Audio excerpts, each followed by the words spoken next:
All right, guys, stay with me here. I'm going to do a quick Sunday rant for you flooring pros out there that just before football. This is a nice Sunday afternoon. Got my Cabo hat on, got Kermit and the Frog in the background. So let me go off a little bit of a temper tantrum, a little rant here. Especially you installers that are turning retailers, you're driving me crazy with the way that you're running your business. And I say this with love. And I say this with the desire that you grow your business and that you understand that you're worth more than the way that you're doing things. And if you're still doing things the way that an installer does them, stop. You got to start operating like a business person. Think of Brian Elias.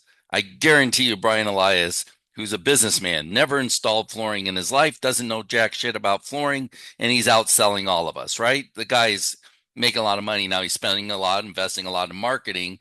So that's not something that we can keep up with, but you can certainly do things much, much better to increase your income and increase your closing rate, create a better customer experience, higher profit margins, higher average ticket. And it's not greed. It's not, you know, being selfish or anything like that. It's nothing that's dishonest. In fact, it's more honest and more ethical to give somebody something that they're going to love versus giving them something that's cheap. And I've been saying this, going on this rant for a long time now, saying, look, the most inexpensive flooring out there on the market today, just keep what you got. If customer can't afford new flooring, they're not shopping for new flooring. So quit trying to create cheap stuff. The other thing is there is no low price leader in our industry. Think about it in your town. Name the person who is just killing everybody because they've got the low square footage price. So you get beat out once in a while by a low price. But you know who's crushing it in the industry? It's guys like Empire and Refloor and the people who are spending a fortune in marketing. Their prices are actually very high. Their profit margin is incredibly high. Now, some of the stuff that they're doing, not I think Brian Elias is doing a great job, but the Empire out there is selling cheap crap for high prices, and they switch and bait and they do some unethical things. But by and large, they're building this with good marketing and good sales system. Now you can ethically, honestly do good marketing and have a good sales system and serve your customer very well and do much better and still do a great job on the installation. I'm not suggesting that you pay installers less. In fact, the system you should be paying your installers a lot more. Now, the reason that people underpay installers is not because they're greedy or that they're selfish and they're just trying to get a low price. The reason that installers are underpaid, the number one reason their installers are underpaid is because they're not charging customers enough. So you want to pay installers what they're worth? You got to charge your customers more. That's simple. That's all there is to it. The reason that they're underpaying installers is they're trying to compete in this marketplace on price rather than creating good sales systems. So if you're going to compete based on price, then you're going to have to pay your installers less so you can compete based on price because otherwise there's not going to be any profit for you. Installers right now are sitting at home twiddling their thumbs. I've even heard that people are charging lower price just to keep installers busy, which is insane because that doesn't work out. It doesn't make sense for you guys to lose money to keep installers busy. Okay. Uh, yes, let's do the best we can to take care of our installers and pay them the most we can. But let's do that through good business practices, not by being so cheap to keep them busy because you going out of business isn't going to help your installer. It's not going to help your salespeople. It's not going to help suppliers, and it's certainly not going to help you to be running up in debt and going out of business and having that kind of pressure. So learn how to do this right. Are you in business for the pleasure of your installers or your customers? We've had this debate about tearing out carpet, and are you giving that as an option to your customer? I can't even imagine ever giving that as an option to a customer. You can make the argument moving furniture that you would give that as an option, but even that we don't give as an option. We put it in the price of the labor, and nobody questions it. Nobody says, "Well, what if I move my own furniture? Can I save money?" Because quite frankly, if we're losing a job, we're losing a job by several $1,000s. We're not losing a job by $200. Okay, because if you're losing a job by a couple $100, that's easy to take care of and just do a better job on your sales presentation. If you're losing it by 2 or 3 thousand, well, coming down $500, $600, then you're just losing the job by less money. And the jobs you gain, you're not going to make as much money on the jobs you gain. So lowering your prices doesn't make sense in any market, any environment. And it's the number one knee-jerk reaction people have to a slow economy is they go off and lower their prices, and it doesn't get them more business because customers don't know that you lowered your prices. The only way customers know about you is through marketing. So you need to get busy on your marketing and either spend more money on it or learn how to do it better. So I'll tell you a little bit more about that in a minute, but I want to go through this thing about tearing out carpet. Why would you even it's such a small expense. And if you're saying installers don't like to do it, well, so what? That's the job. The job is moving furniture. It's tearing out carpet. If you need to pay them more to do it, then pay them more and then charge your customer more. It really is as simple as that. So, you know, you want your installers to do a great job for your customers. It'd be like saying my installers don't like showing up on time. Well, man, that's the job to show up on time. It's the job to tear it out. It's the job to prep the floor. It's the job to install properly. That's the job. So that's what you're paying them for. That's what you should be paying them for.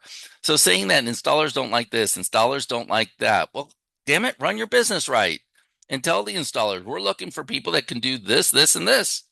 How much do you charge for that? Okay. And then you pass that expense on to your customer. It's as simple as that. So if you entertain whining and complaining, then that increases the whining and complaining. It doesn't make them happier. We had for a while, installers didn't want to move furniture because it was hard on them. We increased the price to move furniture. We raised our what we were paying them. Guess what? They stopped complaining. In fact, they kind of like it because they get paid really well to do something that doesn't take a lot of skill to move the furniture. It's lifting, it's hard, but um, quite frankly, they can make a lot of money really fast just by moving the furniture. So it was an added benefit to their bottom line.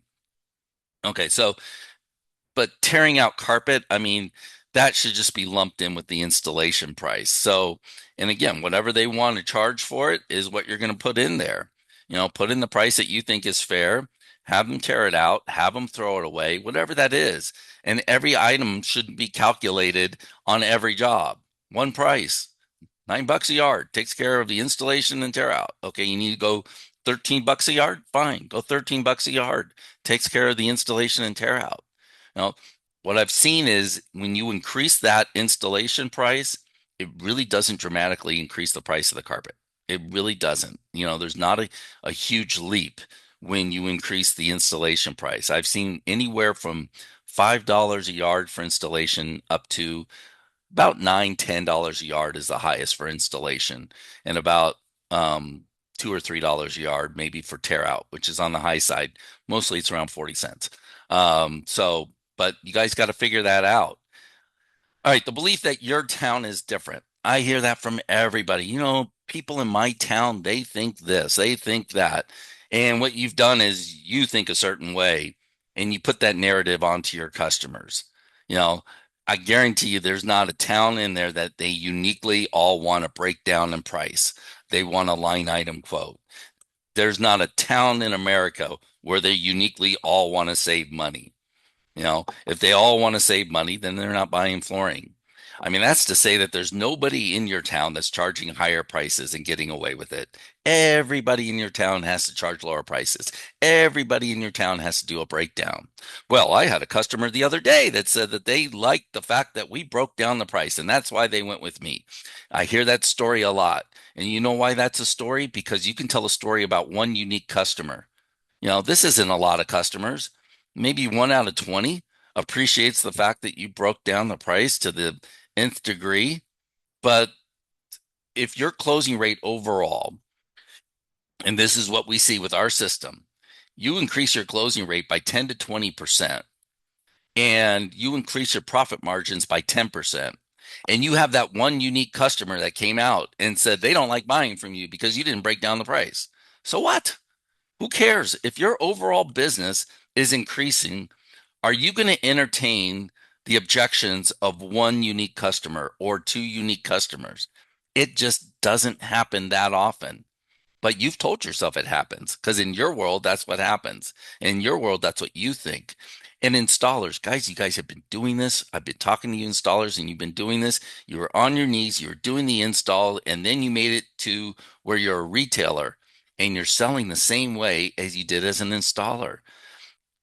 If you don't want if you want some change, you're going to have to change the way you do things. If you want to increase your profits, if you want to increase your margins, if you want to increase your closing rate, if you want to attract more customers, you have to do things differently. You can't keep doing things the same way and expect different results. That's called insanity. So I hear it all the time, or I get hired from people and they want me to do sales training, but they're not willing to train or do things a little bit differently. If you're not willing to do things differently, you're not going to get better results. There's no magic words in sales training that is going to make your people better unless you change that system and make it easier to sell. I watched this great Alex Hormozy video the other day where it was actually from a concrete coach. He's in the concrete business selling coaching, but he has his own business as well. His closing rate was dramatically low. It was like 15-20%. And their process was a lot like a lot of your process. They go out there, they get the information, they come back, and they email a quote. And you know what Alex Hormozy told them? Stop emailing quotes. And that's one thing I've told my customers over and over again. If you would stop emailing quotes, your closing rate will dramatically skyrocket. Okay. And it's not that people are going to buy from you in the home, but your closing rate overall is going to go up. First of all, if you're closing in the home, if you're selling in the home, and this isn't about closing and it's not about high pressure sales, this is about giving your customer an opportunity to buy now. They called you out to their house to get information, to get a quote on something they have a strong desire to do, right? That's why they have you out to the house. So, wouldn't it be more professional, more courteous to give them the information they're looking for quickly? We're in a day and age of Amazon. I ordered something on Amazon on a Sunday. I got it in 2 hours. Okay. I got things quick. We have Uber delivery. We've got all these conveniences in our market and go to a hotel. I can get the key on my phone. I don't have to check in. I've got all these massive conveniences and you have a dinosaur process where you got to go back to the office and figure it out. That's nonsense. In this concrete company, they taught them a quick way to figure things out. There isn't a product or a service that you can't quote in the home. Now, I will say for some kitchen and bathroom remodels, you might have to do a design, but even in that, I guarantee you, 100% guarantee you, there is not a product or service that you couldn't quickly give a quote in the home and an accurate quote and give that customer an opportunity to buy now. Now, I was talking to one client that says it takes him a few days to give a quote because he's backed up with 8 or 10 quotes. That's crazy. Why not give the quotes to the people in the home? Then you wouldn't be backed up with any quotes. Then you're backed up with following up on customers and you're increasing the closing rate because you're able to follow up with customers. If you had 10 quotes in your pipeline that you need to get out, if you would have given those in the home, at least two of those would have bought on the spot. They were ready to go. They would have bought from them right then and there. And they say that you can't figure it out quickly because da da da da da da. I guarantee you, 100% guarantee you, there is not a product or service that you sell that you couldn't figure out immediately in the home within 7 minutes. Okay. After you got the measurements, you get measurements, you can break it down and sell it immediately right now, based on the product that they choose. There's three things a customer needs to know in order to make a decision. They need to know what they're going to choose for the flooring or cabinets or countertops.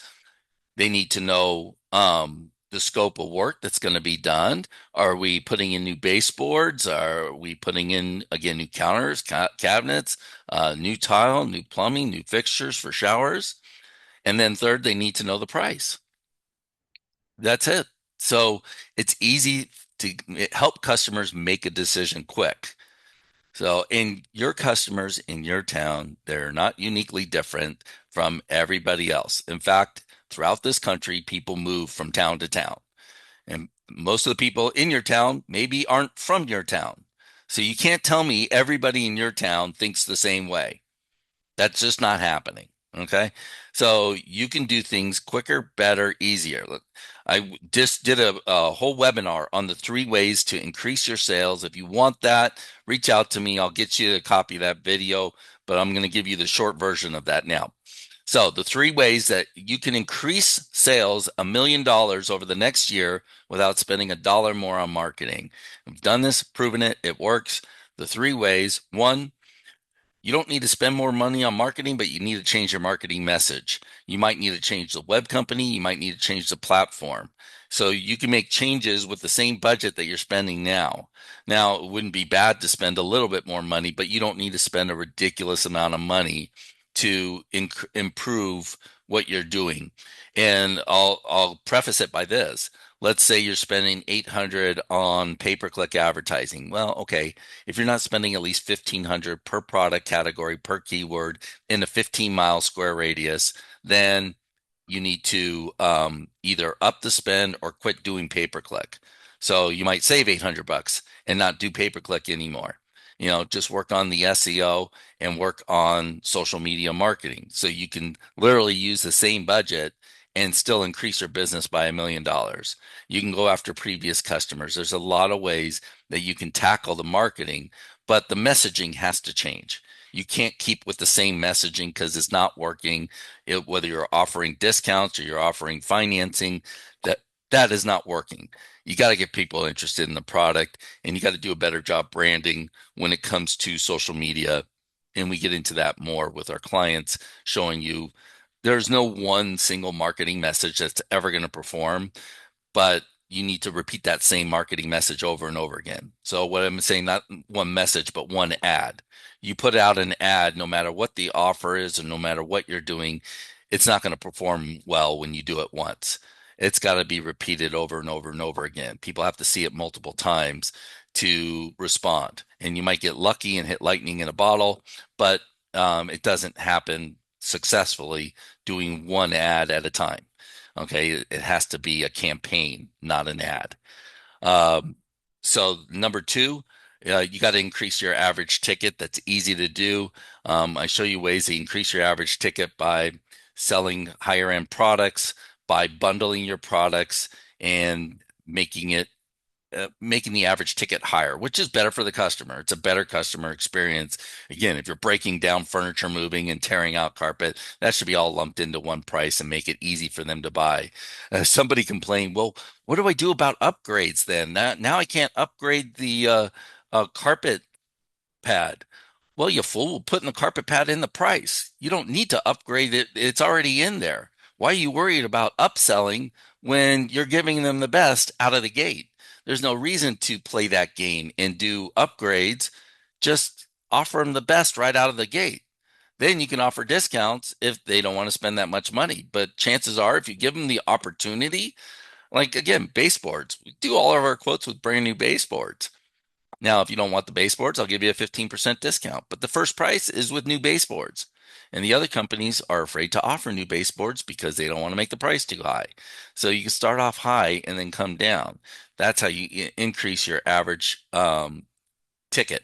And then it's also how you increase. The third way is to increase your closing rate. Well, by bundling, you are going to increase your closing rate. You're going to increase your closing rate by quickly giving them an estimate in the home. You're going to increase the closing rate because you're able to focus now on decorating and having fun with your customer and making this an enjoyable experience rather than on the pricing and mechanically selling. And that's the problem with a lot of installers that turn retailer is you sell very mechanically. You're selling the work that needs to be done. You think it's about the work. And no, what it's really about is the results. What are they getting for what you're doing? So the results and the impact is great. What you guys are doing is fantastic. You need to be selling the results of what you're doing and not how complicated. You don't need to lecture customers into buying from you. That's a huge turnoff. Okay. You need to get enthusiastic about what their home's going to look like and show them and let them know that you're knowledgeable enough and you have your back and you're going to do the job right. And these are the things we need to do the job right. But it's going to be done right. And we give you a lifetime installation guarantee, not product, but installation guarantee. So we're going to do that job right. So those are the three things. And I guarantee you, multiple people have done it. You're able to do it yourself. You're able to increase $1 million by changing your marketing message, increasing your average ticket, and closing in the home, and increase your closing rate. So the other thing that improving your marketing message will do is will attract higher end customers who will then help you increase your closing rate. And it's a lot cheaper to run a business with a high closing rate and high tickets than it is to run a business doing a lot of small jobs. Doing a lot of small jobs and doing a lot of jobs cheap, that's a very expensive business to run. The marketing costs a lot more. You got to do a lot more advertising to attract a lot more customers. And then there's a time constraint because the installers are out there doing a lot more work. Hey guys, if any of this is interesting to you, I'd love to work with you one on one. Go to jerrylevinson.com and fill out the apply paperwork or apply link, and let's get together for a one on one conversation where we can help you profit now in the flooring industry. That's the end. Now I just have to hit the end button. Okay, the end.